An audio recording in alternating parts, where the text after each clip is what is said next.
Hi, my name's Jennifer Woods. I'm an education consultant with the Association of Independent Schools in New South Wales, and I'm going to run through some questions from both the Standard 1 and Standard 2 papers from 2021. My Standard 1 questions are 22, 27 and 30. In question 22, this was a 3-mark unscaffolded question.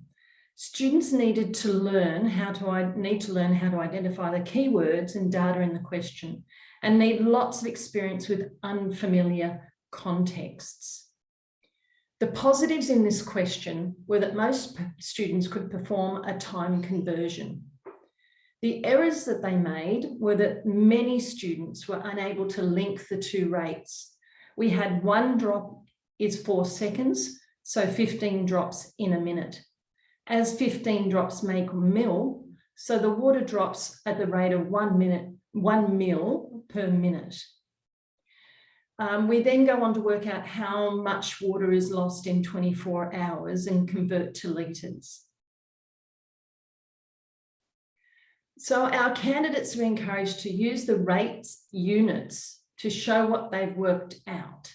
This was a problem in many responses because it was difficult to discern from the marking perspective, what students were actually calculating because they didn't use the units. And that makes it very difficult for us. So encourage them to use the units with their rate. So 1 drop per 4 seconds. Students need to be familiar with conversion factors, particularly 1,000 mils is 1 litre. That was not a common piece of knowledge. In many cases, students overlooked the instruction to give the answer in litres. In part B, students only needed to understand that they needed to divide 9 litres by their answer in A. There was a lot of guess and check responses for part B, which wasn't the most efficient method.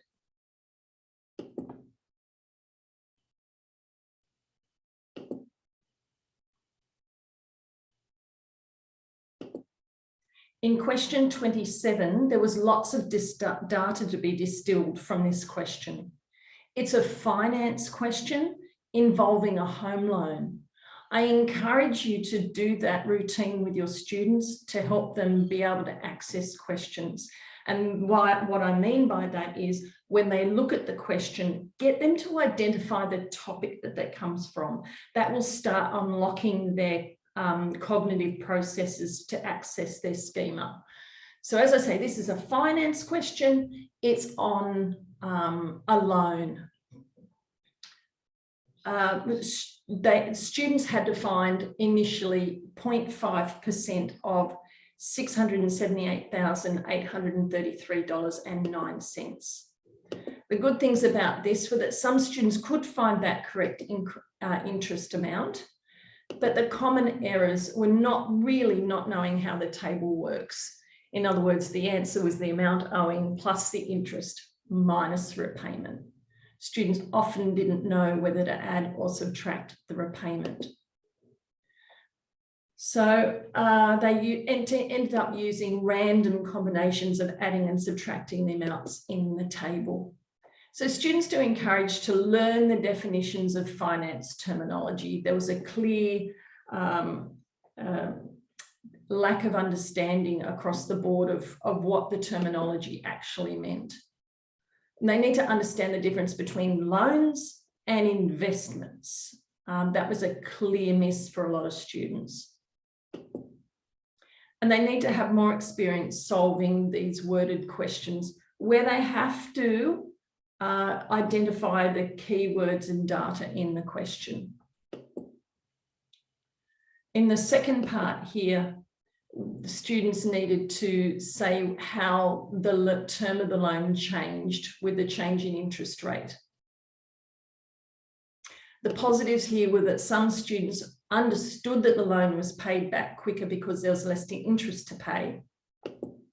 But the clear errors were that students spoke generally about the conditions of loans and banking. And particularly those who understood it was a loan made quite negative and disparaging comments about banks. And you know, we really want the students to be talking about the important part of the loan. One of the things that you can encourage your students to do when they're responding to these questions in writing is to use the stem of the question to start their answer. So clearly what we're talking about here is the question says, what will happen to the term of the loan? And that's where the question mark is. So get your students to say, the term of the loan does this, okay? And make their response after that. That would help clarify how they structure their responses. And again, identify keywords and instructions in the questions, just to make sure they're answering what they need to answer. In question 30, on reading that question, students would identify that's a finance question to do with credit cards. Again, it was a 4-mark question requiring students to be careful readers and choose the keywords and data and select the correct strategies. They had to calculate the number of days the interest was charged. They had to divide the interest rate by 365 to get the daily rate. And they had to apply the compound interest formula and then subtract the principal to get the amount of interest charged. The good responses showed that students were able to divide the rate by 365 and apply the compound interest formula. Typical errors were particularly with the number of days of interest charged. So that was a real miss for a lot of students. And then not subtracting the principal to get the interest amount. So understanding that the compound interest formula gave you the future value. So the candidates are encouraged to be more familiar with the wording and terminology of credit card problems. And again, that comes back to language, the terminology and definitions, what it means in context. To work on calculating the number of days to charge interest, and to improve their ability to calculate the percentage of an amount. There was still a large misuse of percentage there, dividing by 100, dividing by 10, multiplying by 100, and all of those sorts of errors that kids typically use. Part B in question 30, the students then had to go on and calculate the minimum payment, which meant that they actually had to use the future value from part A, not the interest amount. So students did calculate 3% of the compound interest amount, but the typical errors were calculating 3% of 850 or the interest amount that they'd calculated in part A. So what we want the students to do better is we want them to have more exposure to questions which require reading comprehension or unscaffolded questions. We need them to highlight keywords and data in the question because that will give them some accessing of those questions. All right, that concludes the standard 1 questions. I'll move on to the standard 2, which was 21, 26, 28, and 36. This is a finance question on savings. We've got Julie investing $12,500 and a table of values of repayments. Payments into the account of $500 plus interest each month. Now, this 3-mark question did have a typo in the second line, but this made no discernible difference to students' responses, pleasingly. It's another question that requires students to have a strategy for accessing worded questions. So whether it's standard 1 or standard 2, we need to build in those strategies for students to be able to access these questions. Here, students needed to calculate the percentage that was used. So they had to take values from the table and calculate a value of R.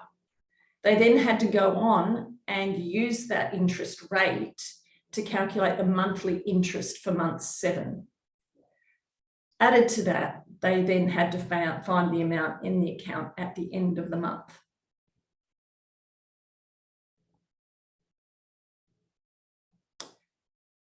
So what they did well was that some students were able to perform all calculations successfully. There was a very pleasing success rate, and the students that were successful with this structured their responses very neatly. So they were good students. A common incorrect method for working out the interest rate or the interest amount was to look at the common difference in the interest values and continue the pattern. So please discourage your students from doing that. And students found it very hard to get to the final amount if they weren't able to get the interest for month 7. Typical errors were failing to calculate the simple interest rate from values in the table. And we're encouraging students to work on rounding to 2 decimal places correctly. That made the marking very tricky. So just make sure your students are aware that this is a finance question and that 2 decimal places is important in finance questions. And again, that we need them to practice how to interpret and understand the information presented in a finance table. So when do we add amounts? When do we subtract? Is it a loan or is it an investment? So on to question 26, again, a finance question. My team seemed to be blessed with a lot of finance questions this year. And this is a scenario involving 2 possible investment contexts. Part A is about option A, and it's about compound interest. Part B is about option B, and it's simple interest.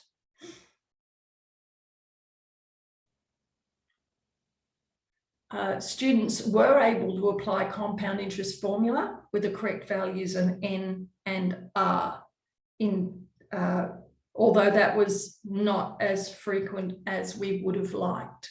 Students had to take 6% and divide it by 12, and we didn't see a lot of it, unfortunately. But there were cases where they did, and they did it well. So the typical errors were incorrect values of N and R, and we want students to practice strategies for tackling worded questions, learn the definitions of terms, highlight keywords and data in the question. In part B, we had to find the value of R in option B that would give Nina the same future value after a year as option A. The responses, I'm not sure that a lot of students actually understood what this question was asking. Some students were able to apply the simple interest formula using the compound interest amount found in part A. The typical errors were using compound interest in this section, or using the compound amount rather than the interest. So we want students to enter percentages correctly in the calculator, because again, this was another issue, the decimal places slipping and doing those sorts of manual entry errors. We wanted to practice solving questions with a simple interest formula to solve for values other than interest. In other words, I equals PRN, calculating a principal given the other values, or calculating the rate given the other values, or calculating N using the other values. Students are still struggling with manipulating I equals PRN to finding a value other than the interest. And that's something that they could practice as a drill exercise, and then apply in these contextual questions. And we do want them to do more, or have more exposure to these types of multiple comparative finance options, because that's what we see more in the HSC. Okay, question 28, linear regression. Salesperson is interested in the relationship between the number of bottles of lemonade and the number of hours of sunshine. And the students are given the scatter plot and the least squares regression line. Now, in this question, many students obviously took the data points and entered them into their calculator using the statistics function and gained the values of A and B from their calculator and wrote down the correct linear equation. There was some reversal of A and B, which led them to the wrong solution. So they need to be a little bit mindful of that. Calculator's an aid, but again, we need to make sure that they're using that correctly.